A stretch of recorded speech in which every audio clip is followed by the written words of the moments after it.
This is Sean Freitas from Project Wellbeing, who is a sports physiotherapist. I wanted to bring him in because I feel like having a good physio on your team is an important thing to have for an elite tennis player, and even for beginner to intermediate tennis players. It's important to have somebody to go to for injuries. So Sean, thanks for coming on today. No problem. Glad to be here. Can you give us a little bit about your background, kind of how you got into what you're doing, and kind of how it's evolved into what you're doing today? Yeah, absolutely. I went to UNLV for kinesiology, and I was getting my master's in biomechanics, and I got a little bit frustrated from post-secondary education. So I decided to, start doing certifications and credentials from people who have been studying certain things for 15 to 20 years, as that's where I was learning the hands-on growth and experience. So I started on the strength and conditioning side, and, I used to refer my athletes out for therapy, but the communication would lag because that therapist wouldn't communicate back to me. The athlete wasn't good at communicating to me. And ultimately, I felt like there was a void that continued to grow. And, that athlete doesn't get better. My practice can't get better when I can't, get proper communication. So that got me into the therapy side. I then went to massage therapy school, and, we specialize in orthopedic sports massage and medical massage therapy, which is the highest grade of massage therapy that you can get to. So by doing that, we didn't have to refer out so much. So, if someone has an injury, if they have a surgery, we're going to send them to the physical therapist so they can recover. As soon as they get discharged, they're back in our office where we continue their sports therapy, especially during in-season or off-season. Since I've been doing that, I've also been able to build up a network of professionals around me, like orthopedic sports surgeons, team physicians, nutritionists, and that allows me to almost in-house all services and keep that communication tight within myself, the athlete, and then our staff. Excellent.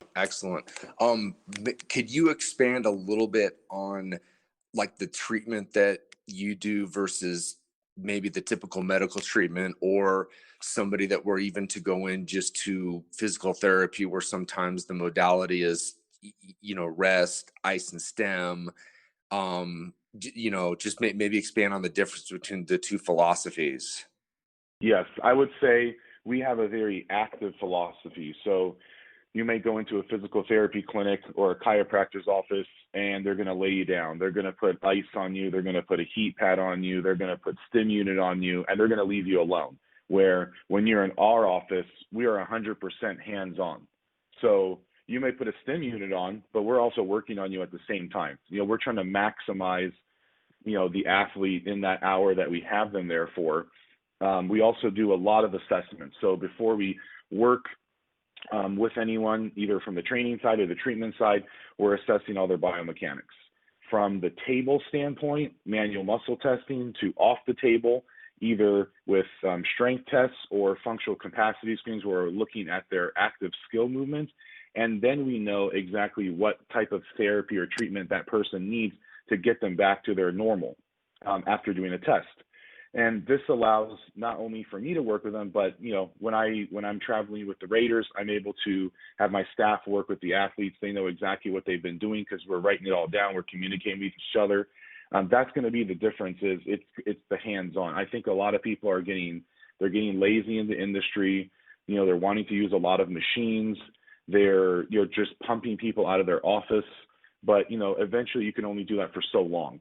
So the difference is definitely the hands-on approach. So when someone comes in, they're doing stuff with the therapist or the trainer. It's 100% active. I would say that's probably what separates our company from a lot of other places. And it does take a lot of effort, but I've seen, return on investment. I've seen acceleration for return to play. And ultimately that athlete is getting, a better treatment that they would in another place. And half the time, they don't know, and especially on the professional level, some people know what they should be getting. Some people really don't. So they get stuck in a place that's not really looking out for their best interest. And ultimately that athlete is hurting themselves. They just don't have the proper people around them taking care of them. Excellent. Now you mentioned that you're working with the Raiders. can you give us an idea, like how long have you been working on athletes, and what type of athletes have you worked on over the years? Yeah, absolutely. I've been working with professional athletes for the last 7 years, and I've been working with normal athletes, high school, college, youth for the last 10. Like I said, I started in the strength and conditioning side. Being contract with the Raiders, I'm at their facility a couple times a week, and I do travel to all of the games, and I'm on sideline. And I've got a bunch of the guys coming in privately to the office that want to take it a little bit more seriously. And, a lot of people have reached out already for off-season training. So we're going to set them up with a program, try to keep them going during the season as best way possible. Once you get in season, it's hard to stay at 100%, especially in football. But the goal is just to be, looking out for them on ways that maybe they didn't understand, and trying to keep them at that 100%. I've been, fortunate to work with professional tennis players, professional golfers, UFC fighters, Major League Baseball players, NBA.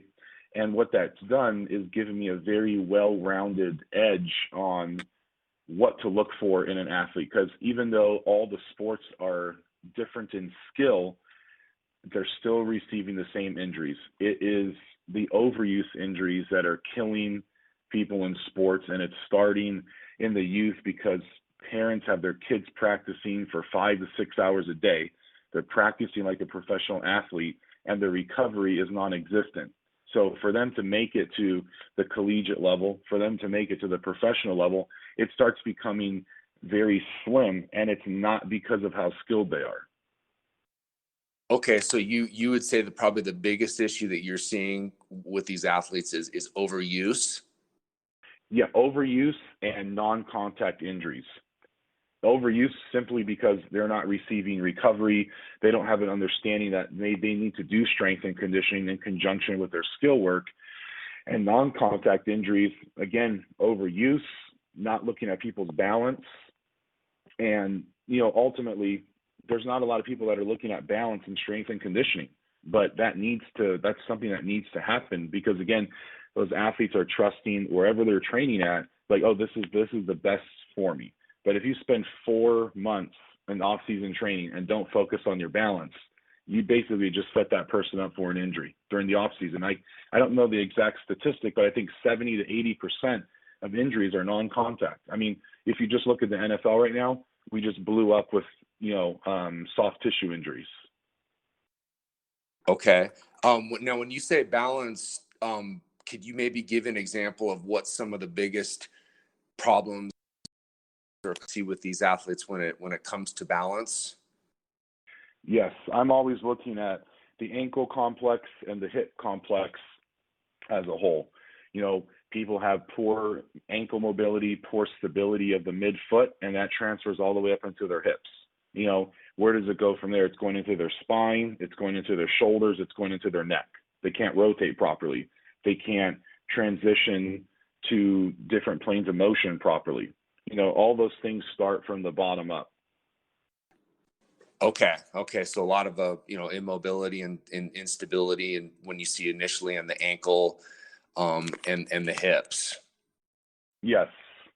Okay. What about as far as training? There's a lot of people out there. They're going on the court. They're practicing 2-3 hours a day on their skills, and then you see a lot of these trainers. They're going right into like more agility ladders, more jumping, more running. Just seems like a lot more pounding on top of it, because the prevailing thought is that I gotta make these movements that I'm doing on the court better. So it just seems like they're gravitating right towards that. Like what's your viewpoint on how to balance, the balance and the conditioning and all that stuff together?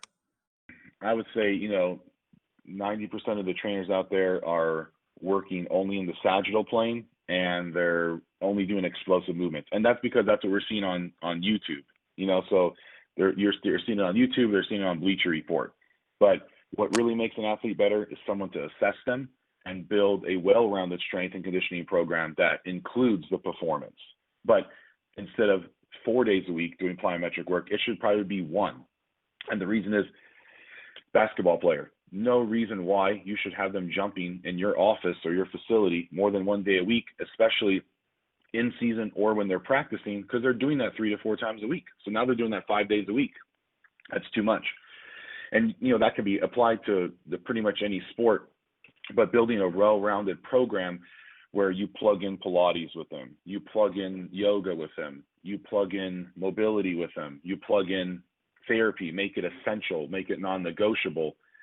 Those are the athletes that are going to stay in play for 10 years. Okay. Now specifically with tennis players, do you have any insight on from some of the athletes that you've worked with, what are just some common issues and maybe some common mistakes that people make that maybe they need to rethink what they're doing and kind of what they could do to get going in a better direction? Yeah, so with tennis, a lot of the times you're dealing with a hard court, so there's a lot of ground force reaction, and I don't think people really understand that, and that's the feedback that the ground is giving through your feet, and that's all going to transfer to the rest of your body. So what I see in tennis is a lot of ankle issues, either overpronation, loss of dorsiflexion, and both of those things specifically are going to prevent their glute medius to fire. And as soon as that happens, hips are getting tight, groin is getting tight. So we have poor rotation in the thoracic spine. Once that thoracic spine becomes immobile or unstable, overuse of the shoulder. So they're not rotating through their swing properly. They're not rotating while they're hitting properly. And they're getting hypermobility of the shoulder, which is presuming itself as tightness. And ultimately that goes right into the neck. So now we went from having tight ankles and tight hips to tight ankles, tight hips, unstable spine, pressure in the neck, pain in the shoulder. So it's like a multitude of problems that occur if we're not taking care of their foundation. And that comes with balance. So like I said, if they're out there practicing for 3 to 4 hours a day, they have to be doing the other stuff, or they're just becoming so well-rounded in one direction and opening up the void for injury later on. Okay. Now, if somebody were to come in and start working with you, I know you'd mentioned some diagnostic testing, and one that seemed familiar to me was the FMS test. Can you maybe expand on that a little bit, like what you would do with a new client when they come in, like what's the diagnostic looking for and how that works? Yeah, absolutely. So we do, I like functional movement screens because you have the top 50 sports medicine doctors working together. The co-founder of Functional Movement Screens is also one of the founders of Titleist Performance Instructor, which I'm level 3 medical certified, and level 3 fitness. Again, they have 50 of the top physios and sports medicine doctors. When you look at that, there's no other organization between both of them that have the information readily available. That I believe they have over 300,000 patient data entry points. So when you're doing the functional movement screen, after you're done, it's comparing their data in the different categories, if they're a collegiate athlete, high school athlete, professional athlete, or through the general population. So we start people with the functional movement screen, which is a baseline assessment of their postural control. Now, if they have pain at all, we don't do the functional movement screen. They do the select functional movement assessment, which looks at about 160 points of range of motion in the body. The therapist is going to do that. If there's a leak in the chain, we'll identify it, we'll get them better, then they're back to the functional movement screen, back to the baseline. Once someone does the functional movement screen and we can see, are they deficient in their right lower extremity, their left lower extremity, are they having balance issues? I do a lot of slow motion capture during the test, so I can go over that with them later on, because they just get the data and they've got no idea what that means. After that test, we can work with very specific exercises to correct their posture. They usually score between a red, a yellow, and a green. We want to attack those reds first. Worst thing is if you start strengthening people where they're already green, all you've done is open up the void even larger, and that person's definitely going to get hurt. So we want to correct the reds first.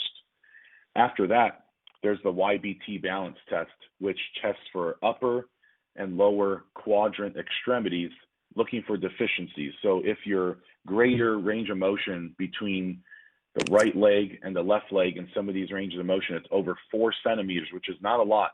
It's a big injury-inducing mechanic. We'll score that. And again, we're going to go there, we're going to work on that, and we're going to throw them back into the functional movement screen. See, I think what a lot of guys do is they do a functional movement screen and then they're done. We do the functional movement screen constantly. It's constantly going on in our office because we're constantly trying to see where that player is at. We may even do it after a game. How deficient did it become after that game? So we have some baselines, and I can program, hey, it's after the game, you're going to do these 10 rehab exercises. Before the game, you've got these 10 pregame exercises. So this is a constant baseline that we use in the office. And we just don't put them through those 7 tests. We take a lot of notes. How good did it look? How bad did it look? And I score them, and then I write in the notes section exactly what I saw. So if another trainer does that test and I get the results back, I know exactly the quality of they performed well or why they performed bad. And I'm getting those statistics. So I would say that's the difference, is making sure that you really take the test seriously and don't just think it's something to throw someone on to charge them $150 and now you're done with them because it gives them a custom workout for 8 weeks. Once that person finishes the functional movement screen and they've got either 2s or 3s, which are yellow and green in all the areas, we take them through a functional capacity screen, which tests how much power they're producing and are they producing it in the right way. So I would say 90% of people coming in, we are probably 8 to 10 weeks away from touching that functional capacity screen because we've got some biomechanical issues that we're going to have to address in the office for a while until that person can go and, strength train without limitations. Okay, so once someone comes in and they've gone through these diagnostics, do they, like when they walk out the door, do you then set them up on a protocol to kind of surround their current tennis training program so that when they're away from you, they understand how to warm up properly, possibly cool down properly, things supplemental to be doing? Yes, so we take what we find in the functional movement screen, and then we have our own app where we have, custom exercises in a library that we program for the kids or for the athletes. And the reason I have that is because it'll notify me when they don't log in to do their exercises. They have to actually log in and go through the timer to do the exercise. If not, it automatically notifies me that Sally hasn't done it on Monday. She missed Tuesday. She missed her nutrition. She missed her warm up. And I'm going to text them, hey, what's going on? You're missing these things. And I know you are because they're not logging in. So I try to enforce the mentality that even if they're, 8 years old, they start learning what accountability to themselves looks like. They start learning what self-respect for their own body looks like. And we educate them. And I think that builds not only a well-rounded athlete, but it builds a well-rounded student. It builds a well-rounded parent. And our ultimate goal is just all those scenarios working together. So what can we do with the athlete, with your student, with your parent? What can we do to work together to ensure that they're doing what they're supposed to do? Excellent. Okay. Oh, this is great information. Sean, if somebody wanted to get a hold of you and work through you with your whole system, what are do you have a website? What would be the best way for somebody to contact you? Yeah, we have a website. It's got tons of information. It has all of our services. It's www.projectwellbeing.co. So that's .co. And they can also contact our office phone. It's 702-528-6353. And the email and the cell phone is also all on the website, as well as our location as well. I always encourage people to go on there. There's a lot of information. Take a look around. You can see some of the past projects we've done. You can see some of the current projects that we're working on. And it gives that visual representation or that depth of exactly what they can expect if they decide to come into our office and work with us. Okay, perfect. Sean, I really appreciate your time today. No worries. It was great being on. Hopefully we can continue to do this. Yeah, absolutely. As I get some more